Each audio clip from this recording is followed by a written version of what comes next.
Coucou la compagnie. Coucou. On espère que vous allez tous très bien. Aujourd'hui, on se retrouve pour un nouveau Balou Mag. Alors, on y va. C'est parti. Let's go.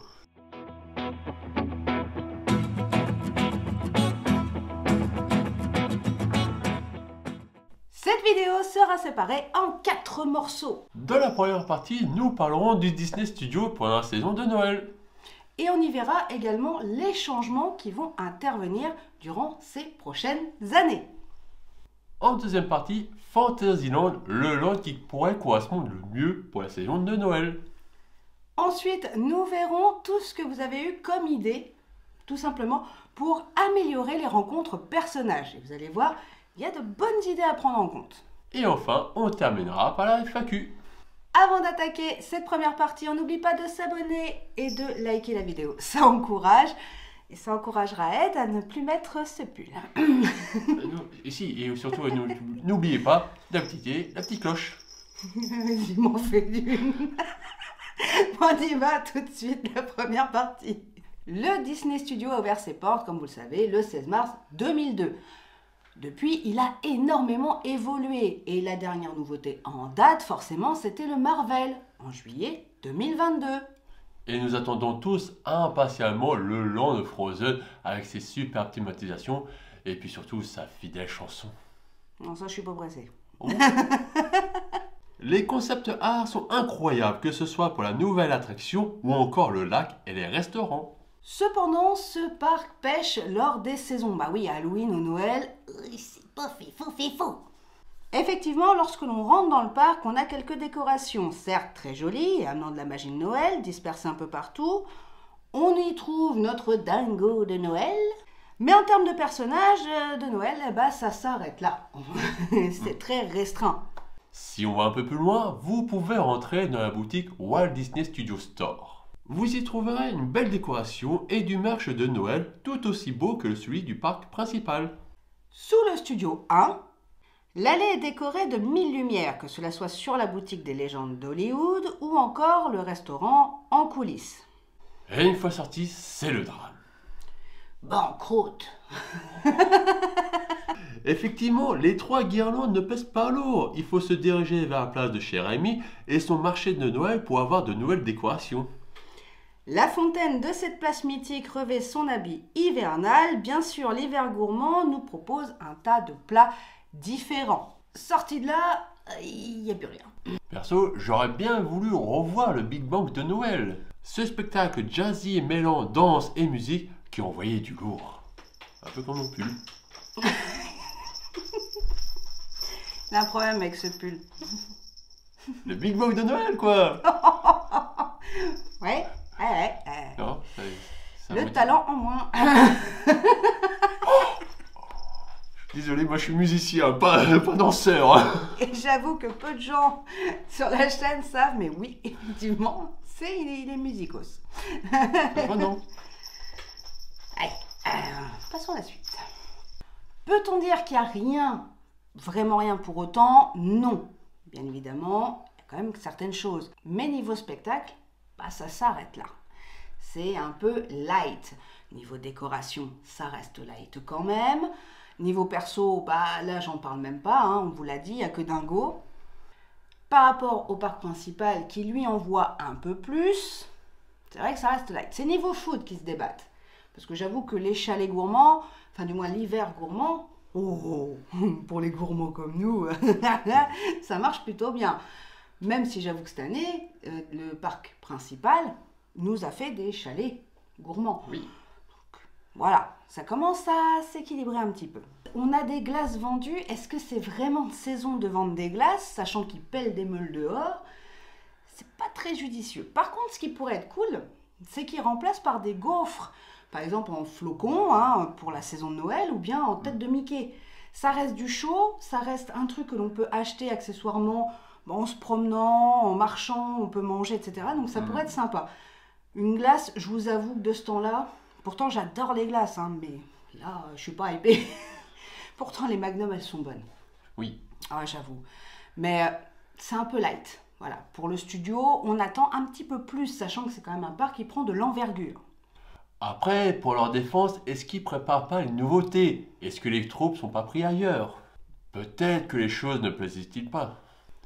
À vrai dire, on peut se poser la question. Si vous venez lors de la saison de Noël, je vous avoue que le studio, c'est pas le parc à privilégier pour avoir des décos et tout ce qui s'ensuit, tout ce qui reste autour. Donc oui, le studio est un peu boudé. Mais attention, attention, attention. Et si vous aimez les attractions que vous retrouvez sur le studio, que vous allez pour la food, là vous allez vous faire plaisir. Si vous y allez vraiment pour Noël, gaspillez peut-être pas un billet pour le studio, allez plutôt au parc principal. Peut-être qu'un travail supplémentaire sur le studio permettrait de désengorger le parc principal et du coup, améliorer les choses. En réalité, c'est pas cette saison qui aura tant de nouveautés, mais plus l'année prochaine, et pas qu'en termes de spectacle. Tout à fait, Jamy. Ça va Et rester ça. Ok, on a Alice en version BMX qui est prévue au printemps 2024. Et on le rappelle, il sera joué là où était joué le moteur Action Stunt Show auparavant. C'est plutôt niveau travaux qu'il va y avoir du changement, et ce, dispatché sur quand même quelques années. Allez, on vous fait un petit débrief. D'ailleurs, les débuts de travaux ont commencé. C'est pour ça qu'à l'heure actuelle, le studio c'est plutôt Palisade Land. J'avoue, ça vend un peu moins de rêves ces derniers temps, et ce, dès que vous sortez du studio 1. Effectivement, l'aménagement autour du studio 1 a déjà commencé. Les changements vont intervenir petit à petit et vous allez voir les images de DLP Works exactement qui vont défiler en même temps. La Monster Inc. Scream, vous savez là où adultes et enfants passaient leur temps à hurler et que ça vous surprenait quand vous Oui. passez à côté, et ça va être détruit, laissant place à des nouveaux arbres, tout simplement une arborescence différente, des bancs également et forcément un nouvel aménagement. Bon, perso, les bons, je l'aurais pas mis de ce côté-là. T'aurais mis quel côté? De côté Nemo. Bon de poisson. Oui. Waouh! Ouh, t'es en forme, mon chéri, j'adore. Studio Theater et Animagic Theater auront droit à de nouvelles façades. De nouvelles décorations florales, arbres et kiosques verront le jour. Mais cela ne s'arrête pas là. Le studio 1 aussi passe au changement des démolitions de prévues. Les phases de travaux s'étaleront jusqu'en 2025. Oui, Rome ne s'est pas fait en un jour. Sur les plans de DLP Works à l'heure actuelle, vous pouvez voir un nouvel aménagement près de la Tote. Une sorte d'aire de repos, un endroit où vous pouvez vous poser. Donc ça, c'est plutôt sympathique. Oui. La statue de Mickey, vous savez, en mode... voilà, sorcier. Ah, tu le fais bien. Ah, t'as vu? Oh, ouais. Attends, refais là. Ah, il bouge pas. Ah, c'est bien, ça fait des vacances. Oh! Bref, cette statue qui était bougé. en hauteur va redescendre là où Walt Disney tenait la main de Mickey. Bon, c'est un peu dommage, mais cette statue va bouger, vous inquiétez pas, on va la retrouver. Mais j'avoue que j'ai été attachée à Walt et Mickey qui se tenaient la main. C'est un petit peu dommage, mais bon. Verrons bien, ça reste des travaux à venir et les changements peuvent aussi intervenir. Parce qu'effectivement, c'est ce qui est prévu par DLP Work. Mais est-ce que tout va bouger? Ça, c'est autre chose. Vous savez que Disney aime bien effectuer des petits changements. On n'oublie pas également un changement de théma. Parce que là, on était très cinématographique. On était très derrière, vous savez, derrière la caméra. Là, on va passer sur une sorte de théma de garden party. On monte en level. Pourquoi pas? J'attends de voir. C'est beaucoup plus design, beaucoup plus classe, je dirais. Voilà, on est plus sur du aristocrate, limite. Oui. Est-ce que ça va coller ou pas? Ça me fait juste un petit peu peur. Au niveau de la propreté et du design, oui, ça envoie quand même du lourd, malgré tout. Par contre, on sort totalement du côté cinématographique. Et ça me rassure pas pour les années à venir. Et je parle de la Tote, par exemple. On n'en sait rien, il n'y a toujours rien de dit, attention, ce n'est que mon retour personnel. Mais j'avoue que c'est pas rassurant. En résumé, le Disney Studio est délaissé pour les fêtes. Mais le Disney Studio, c'est celui qui va subir le plus, en fait, tout simplement, de nouveautés. Que ce soit dans le design, dans l'architecture, tout ça. Et les choses à venir, puisque Frozen ouvrira dans quelques temps. Donc effectivement, le studio, je comprends mieux pourquoi il est un petit peu plus délaissé pour le moment. C'est pour mieux rebondir les années futures.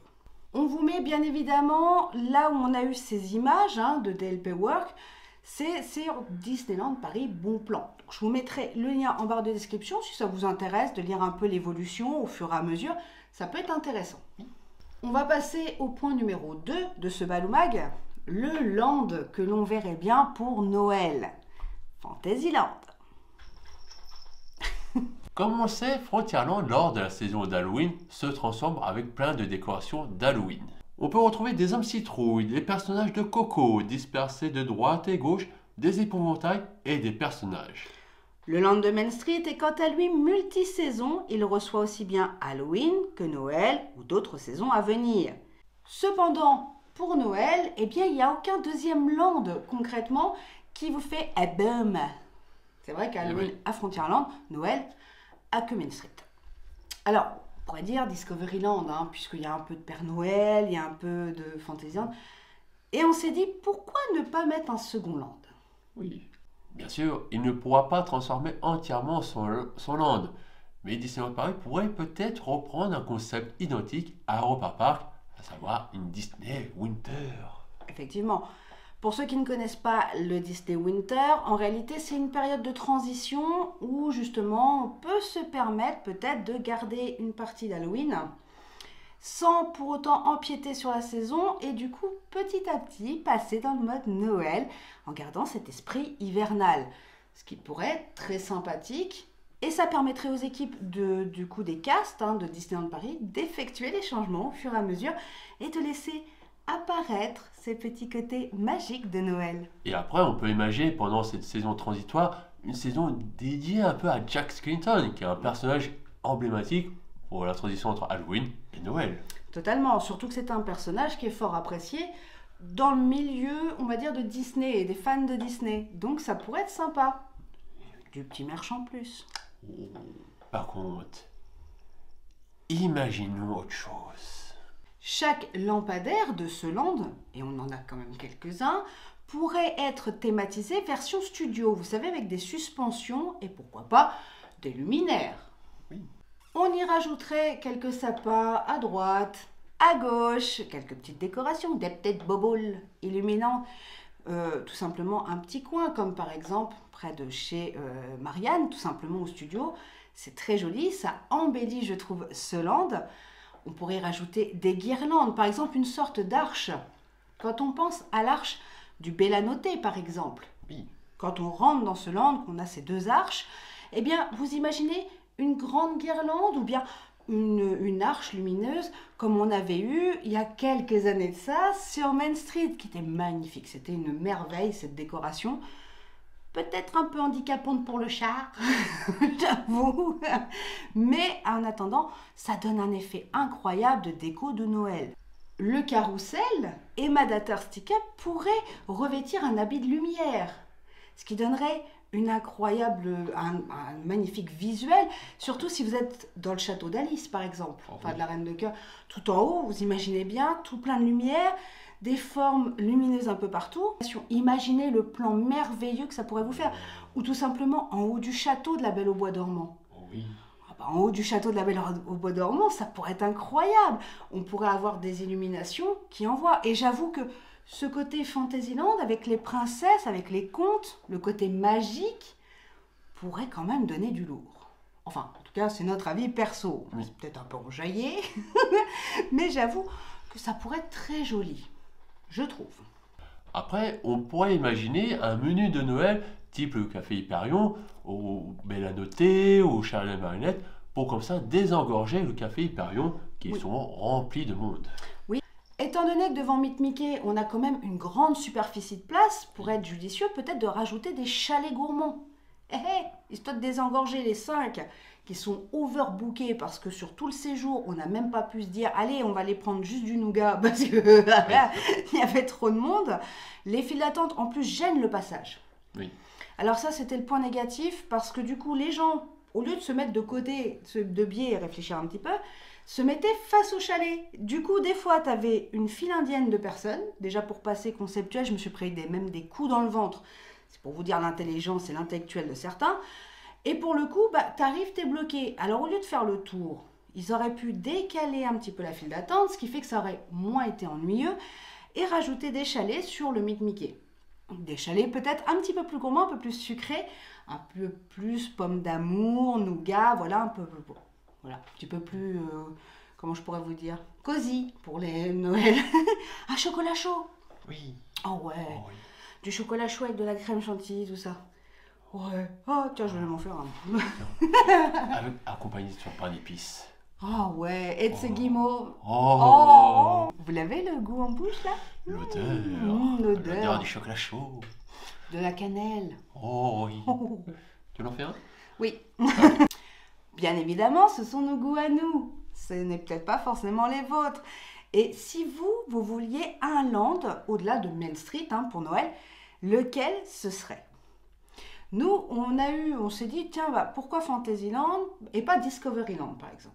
Alors pourquoi on voit pas Discoveryland accueillir Noël? Eh bien parce qu'ils sont très visionnaires, futuristes. Toutefois, la décoration sera plus restreinte. Du coup, moins onéreux pour le parc de décorer. Effectivement, ça pourrait être judicieux du point de vue argent, tout simplement, parce que le land étant plus petit, forcément c'est moins cher, c'est pas déconnant. Après, d'un côté, voir Dark Vador avec un bonnet de Père Noël. Je suis pas sûre qu'il accepterait. Par contre, dédicace à chaîne, ça m'a fait penser à toi, parce que le sapin de Noël avec les Ewoks, je pense que ça peut être pas mal. Oui. Ça peut être glam, en vrai, ce truc-là. J'aime bien l'idée. Autre land où on n'aurait pas trop vu Noël, c'est Adventureland. On le sait, c'est un peu Caraïbes, un peu chaleur, un peu... J'avoue que c'est un peu plus dur. Et puis il est vaste surtout, vous imaginez, si tout le land passait en décoration, mais je pense que là, ils se pendent, ça serait beaucoup plus onéreux que Discoveryland. Du coup, forcément, est-ce que ça irait avec la théma, les arbres, parce que les arbres sont faits exprès pour vraiment se mettre dans le côté jungle, le côté... Donc, je suis pas sûre à 100% que ça irait très bien avec. Et puis peut-être au niveau timing, ça sera peut-être un peu juste. Ouais. Ouais, Ouais, j'avoue, mine de rien, niveau timing, ça serait peut-être un peu juste, même s'il y avait une Disney Winters qui se mettait en place, ça serait compliqué pour les castes, je pense. Bon, n'hésitez pas à nous dire en commentaire ce que vous en pensez, tout simplement, premier, l'évolution du studio, tout simplement, qui arrive. En deux, quel est le land, vous, qui vous pourrez vous hyper pour Noël? C'est à vous de nous dire ce qui vous plairait, après tout. Disney, c'est aussi écouter ses guests. Malgré tout, ils l'écoutent. Alors, je sais que c'est pas flagrant sur certaines choses, mais en général, ils ont tendance à écouter vos avis. Et selon si c'est faisable ou non, eh bien, ils le mettent en place. Attention, il ne faut pas trop demander non plus. C'est pas Disneyland Paris qui décide, c'est la Disney Company. Donc, gardez ça en tête. Bon, maintenant, on va passer à la troisième partie, vos idées d'amélioration pour les personnages. Une des propositions qui nous a un peu choqués, j'avoue, je m'y attendais tout sauf ça, c'était tout simplement de dire, voilà, on enlève tous les persos et on les laisse se balader en mode YOLO. Alors, je réfléchis, je me dis, l'idée n'est pas déconnante, sauf que ça va poser des problèmes. On aime bien interagir avec nos personnages et le fait de se balader dans le parc, pour ma part, n'est pas judicieux. Dans le sens qu'on a toujours des gens super éduqués qui vont... Vas-y, je veux faire un selfie. Et en fait, ils s'en foutent totalement du respect du personnage ou même des castes qui accompagnent. Et du coup, on va avoir une sorte d'animosité qui va se créer entre les gens. On l'a déjà vu auparavant. Mickey qui se fait tirer, les affaires, les princesses, rappelle-toi lors des parades, alors que les parades vous êtes censés être sur le côté, pas bouger, machin, et devant nous des enfants qui tirent les habits et du coup les déchirent et ainsi de suite. Et là pour le coup j'ai peur que ça crée de l'animosité. Et en plus, des fois, ça peut gâcher vos souvenirs. Si par exemple, vous avez une princesse, vous avez votre fille qui est déguisée en princesse, la princesse vient vous voir pour vous faire un petit check, un petit bonjour, et là, vous avez quelqu'un qui passe entre vous deux pour vous faire un selfie. Du coup, votre vidéo est un peu gâchée, quoi. Si vous vous êtes éduqué, ce n'est pas le cas de tous, malheureusement. Et on l'a vu à plusieurs reprises devant nous. Donc, systématiquement, je ne suis pas sûre que ça soit une bonne idée. Pour moi, mieux vaut garder quand même des personnages présents à certains points et pourquoi pas, effectivement, le cas échéant, en faire balader quelques-uns, comme c'est déjà le cas. Autre proposition qui est revenue très souvent, c'est plus de personnages et un peu plus de personnages rares. Alors, plus de personnages, je ne suis pas contre l'idée, hein, parce qu'effectivement, lorsque vous venez régulièrement sur un parc, eh bien, vous allez voir les mêmes persos régulièrement. Donc, plus de persos, ce ne serait pas déconnant du tout. Plus de rareté, oui, effectivement, ce n'est pas bête du tout, puisque Disney est quand même une source d'un nombre de personnages incalculable. Hein. On est au courant qu'il y a un nombre de classiques incroyables, il y a les nouveautés, hein, les Pixar, tout ça. Donc ça pourrait être judicieux, effectivement, d'en rajouter un peu plus. Gardons quand même en tête que les personnages rares, c'est bien aussi lorsqu'il y a des soirées. On a tendance à oublier que par exemple, Hades, si on le mettait régulièrement, si on le met en soirée, tout le monde s'en fout. Oui. Ça ne devient plus une rareté. Du coup, la hype pourrait peut-être redescendre. Après, comme je le disais, ça reste une source inépuisable, le monde de Disney. Donc, pourquoi pas rajouter quelques personnages. Donc, on a réfléchi à 2-3 endroits. Si par exemple, on prend Frontierland, il y a, vous savez, près de la gare du Railroad, tout au fond de Frontierland, il y a un coin où c'est tout le temps vide et c'est pris que pour les événements. Quand il y a des spectacles, des choses comme ça, c'est pris à ce moment-là. Et bien, pourquoi pas rajouter un petit perso. En plus, ça ferait de la vie un peu au fond de Frontierland. Ça ravigoterait un petit peu ce bout de land qui est un peu boudé en fait. Hein. Et comme il est reculé, il n'y a rien d'autre. Personne n'y va. Personne n'y va. Donc du coup, on voit pas, c'est vrai ce que tu dis, on voit pas la beauté de la décoration parce que pourtant elle est travaillée. On a des épouvantails et tout ça. Et du coup, ça perd en charme. Donc mettre un personnage à ce moment-là, ça pourra faire venir du monde, voir ces belles décorations. Et voilà.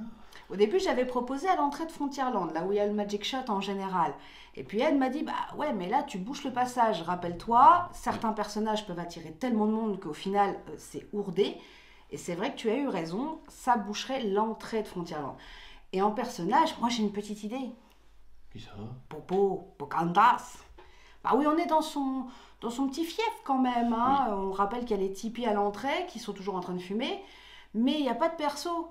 Donc, une petite perso Pocahontas, princesse sur Frontierland, moi je serais pas contre. Hein. Non. Sur la Princess Week, on avait Jasmine qui était pas très loin du Temple du Péril. Pour moi, ce n'est pas sa place. Et je me suis dit, mais pourquoi pas mettre Indiana Jones, le beau professeur d'archéologie, musclé, c'est moi, intelligent. Oui. Pourquoi tu veux faire le rencontre de personnage puisque tu le vois tous les jours? Ah ouais. Oui, d'accord. Oui. Où était mon Indy à moi? Mon aventurier. De la food. Bon, bref. Autre proposition, une ligne virtuelle pour les PMR et femmes enceintes. Oui, moi j'aime bien l'idée de cette ligne virtuelle. Je garde cette idée, on l'avait proposée dans la vidéo, du coup des tips perso. Je pense que l'idée est bonne à garder. Parce que, alors oui, vous allez me dire, oui, mais moi je ne sais pas, j'y arrive pas avec Internet ou avec les applis. Je conçois, je le comprends tout à fait, j'ai des parents qui ont 75 et 80 balais. Hein, donc, pas de souci. Donc pour le coup, ça pourrait être sympa de faire un cast, pour les personnes qui ont un peu de mal. Hein, du coup, il laisserait une personne, cast, qui pourrait prendre rendez-vous. Et mettre une ligne virtuelle en place pour les personnages, ce qui ferait que les gens ne perdraient pas de temps pour les PMR et les femmes enceintes. Par exemple, moi je sais qu'à 8 mois, il ne fallait pas me demander d'attendre 50 minutes à un point parce que je ne tenais pas. Donc, je pense que la ligne virtuelle est bonne à garder. Cette ligne-là, ça pourrait être sympa. Rêveur nous l'avait proposé dans une vidéo, je crois que c'était en début de saison de Noël ou Halloween. Et je pense que cette idée-là est à conserver et peut-être mettre en place. Je pense que ça serait judicieux Disney, si vous en avez une à faire, peut-être tester. Tester, mais pas par Lineberty, par l'application, parce qu'alors Lineberty, c'était conceptuel hein, quand même, hein. À un moment donné, ça fonctionnait pas beaucoup. Hein. Donc peut-être par l'application, vous avez quand même des gens qui travaillent pour les sites internet et l'application qui sont quand même bons. Donc ils peuvent quand même rajouter une ligne virtuelle. Vous le faites bien pour les spectacles et les événements. Pourquoi pas pour les personnages. Dernière proposition, une plage horaire plus grande pour les personnages. Alors là, Olivier, tu es un tortionnaire de travail. Mais je dois dire que tu as raison. C'est-à-dire que là, par exemple, sur Noël, on a Jack Skellington qui était là principalement le matin. Et l'après-midi, Walou.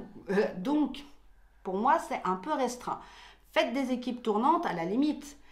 Une équipe matin, une équipe après-midi, au moins jusqu'à 16h. Parce que les gens qui dorment dans les hôtels, qui ont envie de profiter de leur hôtel, ben, ils ne peuvent pas profiter, ils doivent partir tôt le matin. C'est un peu ballot. Puis même pour les guests qui viennent de loin, si jamais il y a un problème sur la route, c'est vrai qu'à l'accident, ils avaient prévu d'arriver à 9h, et finalement, accident, ils arrivent pour 11h. Et là, on peut leur dire, bah non, la file est pleine, vous ne pouvez pas rencontrer votre personnage. Comme nous, ça nous est arrivé. On était à côté, en plus on est arrivé la veille. Hein.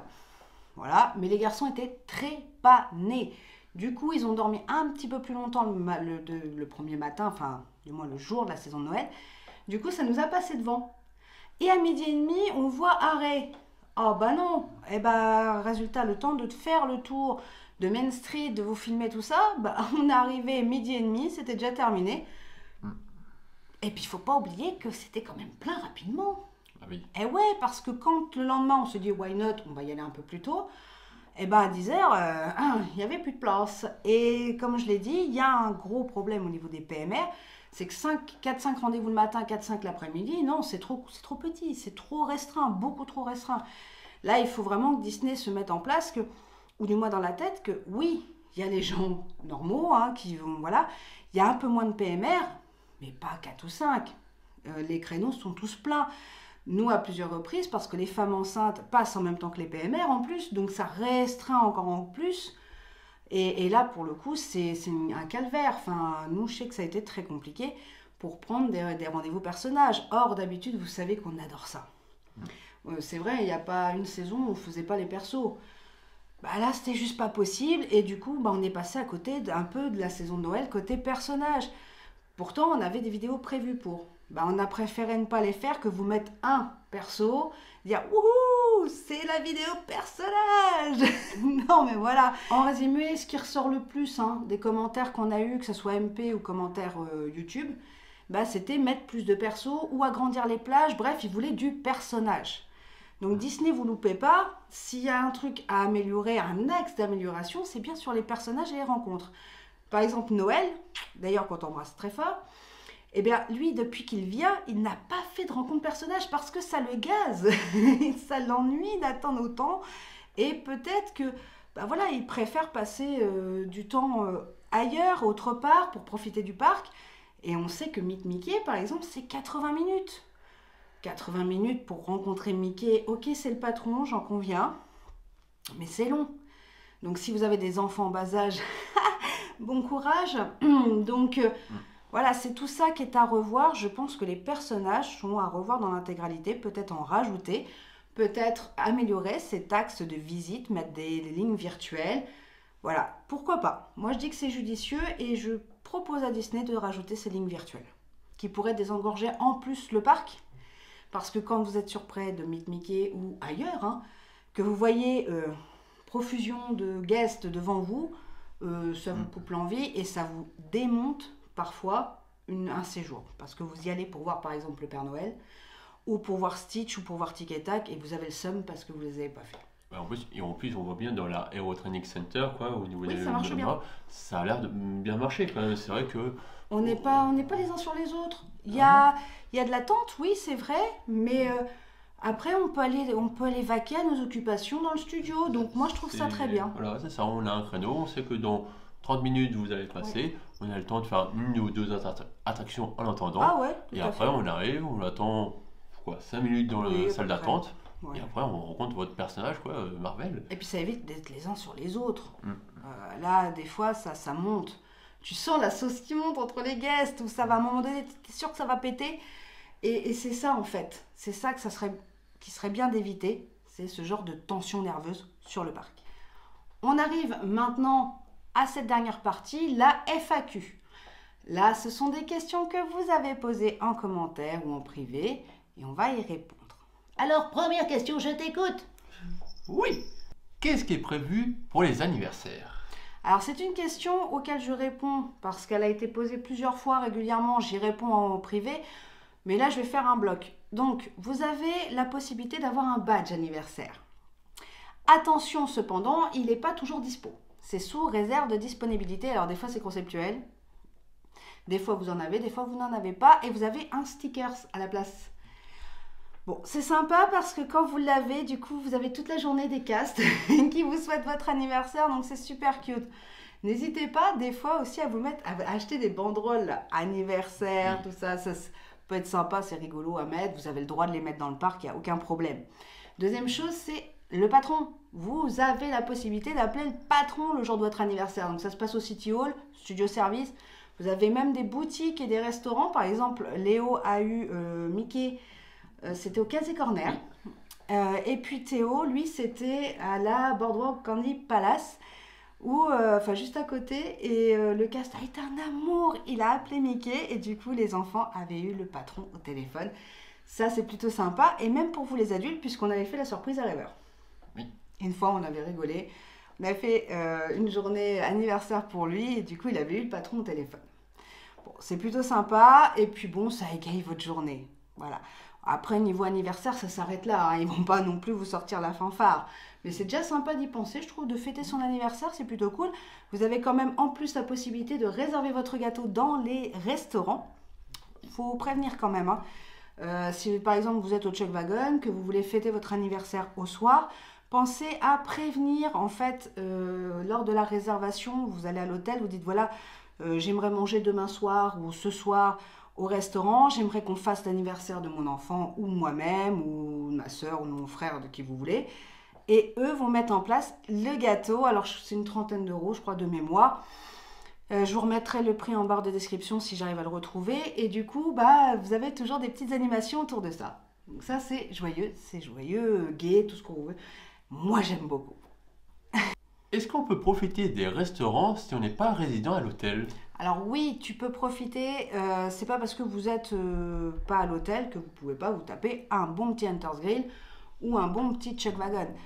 Par contre, attention, pour des DLH, apparemment, non. On ne pourra pas profiter du restaurant dans le DLH si on n'est pas résident. À voir l'évolution, je vous l'ai dit, j'attends toujours le retour de Disney. Voilà, on verra ce qui sera mis en place au moment précis où ça ouvrira. Mais apparemment, ça ne sera pas possible au DLH. Alors j'ai entendu que Futuroscope avait changé ses dates pour la saison de Noël. Oui, ouais.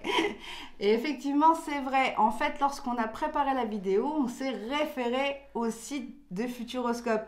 Et là, on a regardé, on a vu l'information du Futuroscope lui-même qui a changé ses dates. Alors, je vous les redonne. Du coup, Noël au Futuroscope se fêtera du 2 décembre au 7 janvier 2024. Donc je pense que tout simplement le site n'était pas à jour, rien de grave. Moi je vous redonne les dates, je vous tiens au courant et c'est vrai qu'on a eu le retour là dans la journée. Donc on en profite de ce Baloumaï pour pouvoir faire la mise au point. Moi je soupçonne que c'est un lapin crétin qui a mis les dates.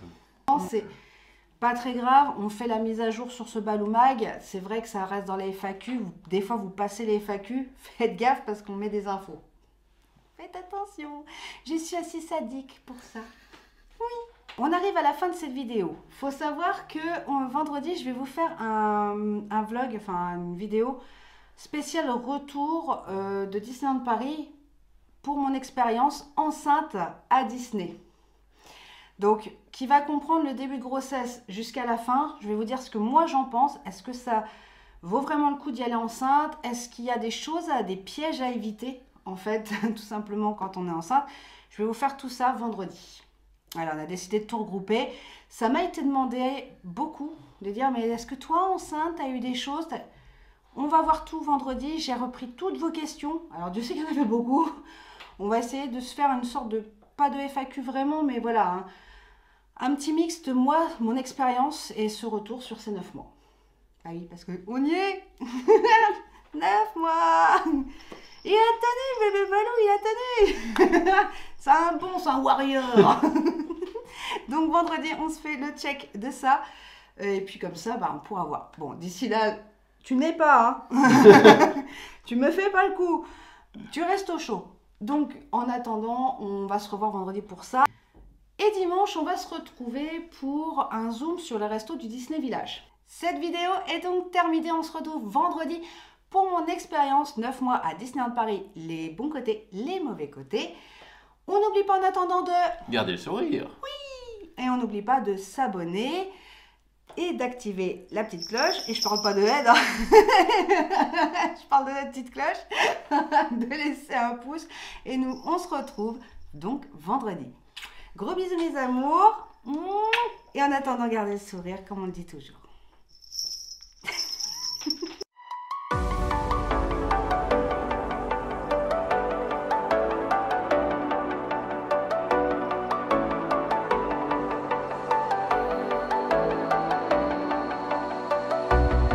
As the leaves start falling down and the shadows above the town